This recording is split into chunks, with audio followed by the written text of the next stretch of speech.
You say we're not equal to men? We're not. Do you all think that women should have the right to vote? Yes. Yeah. No. I don't. Right to vote? But right to vote, yeah. Yes. Why? Il faudrait qu'il y ait plus de femmes féminines qui poussent leurs arguments et qui mettent en avant leur volonté d'être soumises à l'homme, puisque ces femmes-là sont beaucoup plus épanouies, toutes les études le montrent, mais elles ne le font pas. Pourquoi ? Parce que c'est antinomique avec le fait de péter les couilles, qui est ce que font toutes les féministes. Homewreckers claim to be feminist. What do you offer in a relationship besides sex and a bad attitude? Nothing. This is going to be a doozy of a show tonight, The eh? only one who wants to take care of me, there you go. I have nothing to offer. Brain dead. Just letting you know that right now. Good Besides my talk. fake tits. Okay, all right. All right. What do you have to offer as a wife? Yes. Well, actually, I like to serve my husband. I did political stuff beforehand, but I do love to serve my husband. I'm a mother, which is the most fulfilling thing I've ever done in my life. And I've never been a feminist. I've always been very conservative. But I did used to ascribe to the kind of career, like boss babe lifestyle where I used to never want to get married. I did have a boyfriend for 3 to 4 years.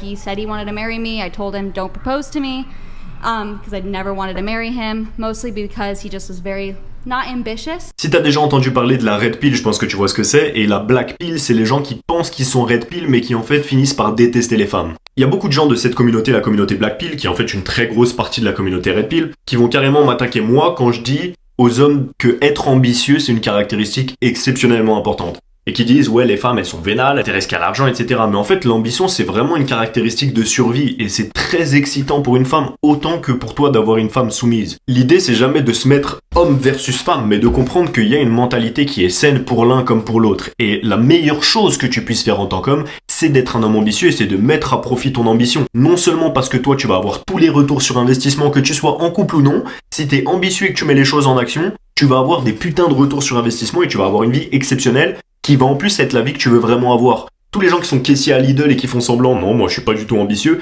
t'es pas ambitieux, t'as juste pas les couilles de passer à l'action parce que t'as peur de ce qui va se passer si t'échoues. Mais la réalité, c'est que quand tu passes à l'action, non seulement t'as tous les bénéfices, et en plus ça te donne accès à toutes les femmes. Parce qu'il y a quasiment aucune femme sur Terre qui va pas être intéressée par un homme juste parce qu'il est trop ambitieux. Jamais une femme va te dire, mon homme je l'ai quitté parce que il faisait trop de bien pour le monde et il passait trop souvent à l'action. Par contre, combien de fois t'entends une femme qui dit j'ai quitté mon homme parce que il était trop feignant et qu'il faisait rien. Donc c'est pas réservé aux femmes de OnlyFans et aux femmes que tu veux pas avoir dans la vie. Même quand t'as une femme qui est soumise et féminine, elle te dit qu'elle est extrêmement intéressée par l'ambition d'un homme parce que c'est un super marqueur de survie, d'efficacité et qu'un homme ambitieux, généralement, c'est un homme qui fait les choses pour sa famille. C'est un homme qui saura trouver des solutions face à n'importe quel problème. Et c'est ça que les femmes cherchent. And as a woman, you kind of want a man that's more ambitious than you. Like, Exactly. Yeah. I did love him at first, or I think I thought I did, but then over time, I was way more ambitious than him, so I just wasn't attracted to him. But I was an atheist in my past life, and I'm now a Christian, and I've realized that, you know, I used to want to prioritize a career, but I can promise you girls that the best thing you can do is be a homemaker, serve your husband, raise a child. And I know it sounds crazy. But I used to live, not the OnlyFans lifestyle, I didn't do that, but I do think that you have things to offer. I really do. C'est la raison pour laquelle je m'adresse principalement aux hommes. C'est parce que tu vois, il y a une manière de communiquer avec les femmes qui fait que même quand t'as que des folles, que t'as que des meufs de OnlyFans, elles vont être d'accord avec la notion d'être une femme traditionnelle, d'être soumise à un homme, etc. Les femmes, elles veulent toutes la même chose. Juste ce genre de femmes qui fait OnlyFans et qui vont dire boss bitch, je suis indépendante, etc.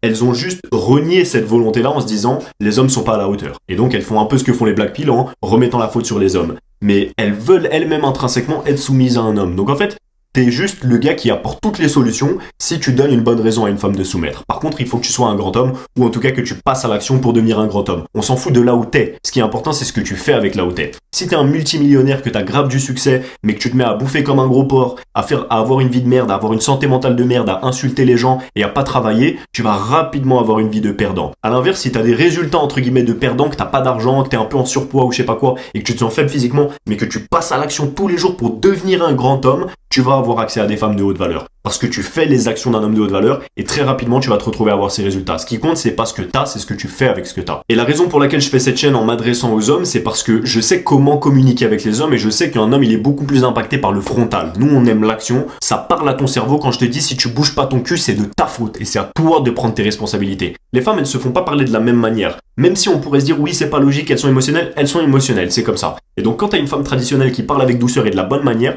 tu vois qu'elle arrive à t'amener à te faire penser ce que tu veux, puisque ces femmes-là, elles finissent par être d'accord avec elles alors qu'elles ont leur sein dehors et qu'elles vendent leur cul sur OnlyFans. Mais elles vont quand même te dire je souhaite être soumise à un homme. Pourquoi ? Parce que quand tu utilises la bonne manière de communiquer avec une femme, tu peux l'amener dans le bon état émotionnel. There are things that you can offer, and you can turn your life around. I didn't always ascribe to being like a trad wife or a wife serving my husband. You can change your life around, and you can be happier, I promise you. And you guys are worth more than selling your pictures and videos online. I say that respectfully. Ça, c'est une preuve qu'une femme, elle peut être à la fois féminine, à la fois soumise et en même temps proactive. C'est-à-dire que dans sa relation avec son homme, elle va être soumise, mais pour le monde, elle est proactive. Parce que quand t'es une femme qui a ce genre de discussion, t'as un énorme impact positif sur le monde. Les femmes, elles ont une importance pour la société. Dans l'écrasante majorité des cas, c'est la femme qui va faire l'éducation de l'enfant. Et donc c'est très important qu'elle ait un bon état d'esprit. Et là, dans cet exemple, ça c'est exactement le genre de femme que tu veux avoir proche de toi et avec qui tu voudrais pouvoir avoir une relation sur le long terme parce qu'elle est belle, féminine, soumise dans sa relation et que en même temps elle cherche à faire du bien pour le monde. Soumise, c'est un peu un mot qui trigger les féministes où elles se disent bah soumise ça veut dire ferme ta gueule et fais rien, tu vois. Non, ça veut pas forcément dire ça. Elle peut faire du bien pour le monde. Mais en tout cas dans ta relation, ça veut dire que tu vas juste pas couper la parole et être loud et parler fort et crier comme elles ont fait au début de la vidéo où elles disent oui on sert à rien,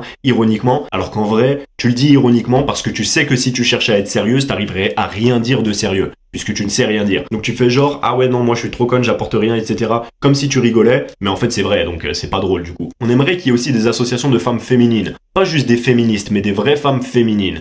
Le truc c'est que ça ne se produit pas, pourquoi ? Parce qu'une femme féminine, elle a pas cette volonté-là de péter les couilles. Elle a pas cette volonté-là de crier et de se mettre en opposition avec quelqu'un, mais plutôt de se mettre en harmonie. Et c'est exactement ce qu'elle vient de montrer dans cette discussion. Et c'est pour ça que malheureusement, l'arbre qui tombe fait beaucoup plus de bruit qu'une forêt qui pousse. En clair, une meuf qui crie avec les cheveux bleus, qui a ses seins dehors, qui fait OnlyFans en disant je suis une femme indépendante qui a pas besoin des hommes, mais 100% de ses clients sont des hommes et c'est elle qui paye, et c'est eux qui payent son style de vie. Et ben elle fait beaucoup plus de bruit qu'une femme féminine, puisqu'une femme féminine, elle vit dans la douceur. Do you all think that women should have the right to vote? Yes. Yes. Yeah. No. I don't. Right to vote? But right to vote, yeah. Yeah. Yes. You, Why?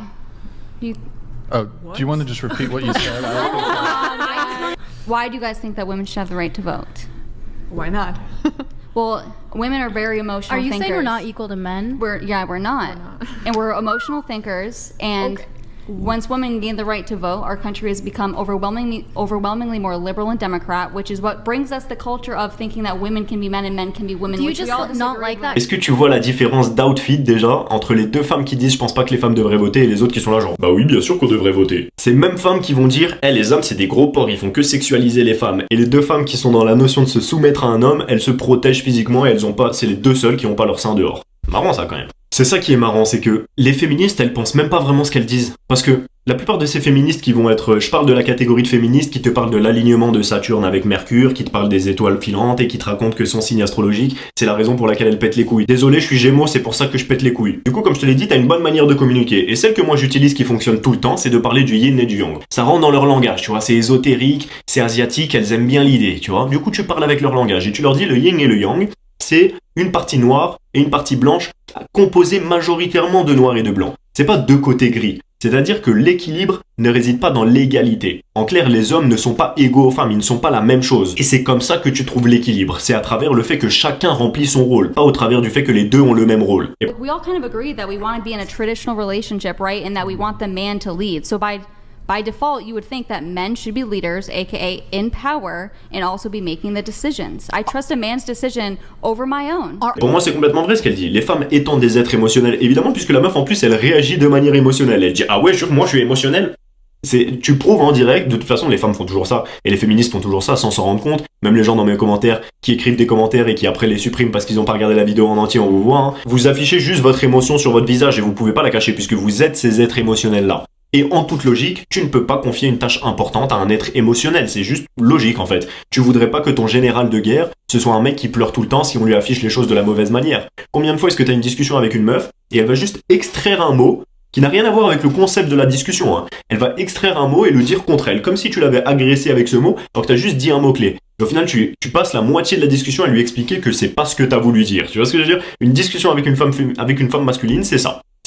Elle prend le côté chiant de la féminité et elle l'extrapole multiplié par l'entitlement qui est le fait de « Ah, j'ai le droit de parler fort, j'ai le droit de parler fort ». Et donc ça te rend fou et tu peux pas avoir une discussion constructive puisqu'elle porte sur elle ses émotions mais elle les renie. Et c'est pour ça que je suis complètement d'accord avec ça, puisque la responsabilité est trop importante et leur impact face au marketing est beaucoup trop grand. Et selon moi, c'est une des raisons pour laquelle on a donné le droit de vote aux femmes, parce qu'on n'a jamais constaté en mode les femmes en tant que groupe, déjà qu'il y a des hommes qui sont très cons, mais les femmes sont pas forcément connes, juste elles sont émotionnelles. Et on sait que tu peux changer de décision pour qui tu vas voter à la dernière minute, comme ça. Et qui plus qu'une femme est capable de faire ça? Changer de décision à la dernière minute, prendre un 360 et soit se sentir complètement ok avec ça, se dire ok c'est normal, soit juste s'en battre les couilles. Comme dans la vidéo du gars qui était amoureux de la pornstar là. La meuf elle passe les 2 tiers de la conversation à dire non, moi je le fais c'est pour l'argent, je fais OnlyFans pour l'argent, je fais OnlyFans pour l'argent. Et à la toute fin, quand vous avez bien discuté pendant 2-3 heures pendant le podcast, elle avoue finalement ah mais non mais moi si je fais ça c'est parce que j'aime la validation et que j'aime mes fans. One thing that we have to acknowledge, though, is that women will make decisions that are emotional, but also just like irrational is more concerning, and then think it's okay and stick by, like the young lady right here who's very intelligent and industrious. She sat here and said, yes, you can die getting your breast augmented, and I did it 3 times. Et ce genre de femmes, elles font ça. Elles peuvent penser un truc 99% du temps, et à la dernière seconde, switcher et dire que c'est de ta faute s'il y a des mauvaises conséquences. Ce sera jamais de sa faute. Comme je disais dans la dernière vidéo, si un mec est toxique, c'est la faute du mec. Si une femme est toxique, c'est la faute du mec, c'est lui qui devrait partir de la relation. Les femmes ne sont pas bonnes à assumer des responsabilités de manière générale. Tu voudrais surtout pas un général de guerre ultra émotif qui pleure et qui change d'émotion à la dernière seconde. Pourquoi? Parce que tu sais qu'il sera pas capable d'assumer la pression et ou qui prendra des mauvaises décisions. C'est la même raison pour laquelle il n'y a pas beaucoup de femmes qui dirigent des grandes entreprises, puisqu'elles ne sont pas branchées pour ça. Et c'est ouf de devoir le dire, alors que toute l'histoire de l'humanité, on l'a compris très très vite. Et bizarrement, les féministes, on les voit souvent se plaindre de pas être des PDG de grandes entreprises, mais on les voit rarement se plaindre de pas être maçon, de pas monter sur les toits, de pas aller gérer les grues en haut. T'as jamais entendu une femme dire « Moi, mon rêve, c'est d'aller gérer les grues en haut, à 25 mètres de hauteur, et je comprends pas, je devrais avoir le droit. » On veut de la parité, on veut 50% de maçons femmes aussi. Je les entends pas dire ça. Pourquoi? Parce qu'elles ne veulent pas de l'égalité. Elles veulent la supériorité. Et même si elles l'obtenaient, elles ne seraient pas contentes avec ça, puisqu'une femme, elle fait ça. Elle pressurise pendant 95% du temps, et à la dernière seconde, elle change de décision, elle dit « Oh non, finalement, c'est pas ça que je veux faire. » Et pour cette raison, je suis complètement d'accord avec ce qu'elle dit. Encore une fois, il faudrait qu'il y ait plus de femmes féminines qui poussent leurs arguments et qui mettent en avant leur volonté d'être soumises à l'homme, puisque ces femmes-là sont beaucoup plus épanouies, toutes les études le montrent, mais elles ne le font pas. Pourquoi? Parce que c'est antinomique avec le fait de péter les couilles, qui est ce que font toutes les féministes.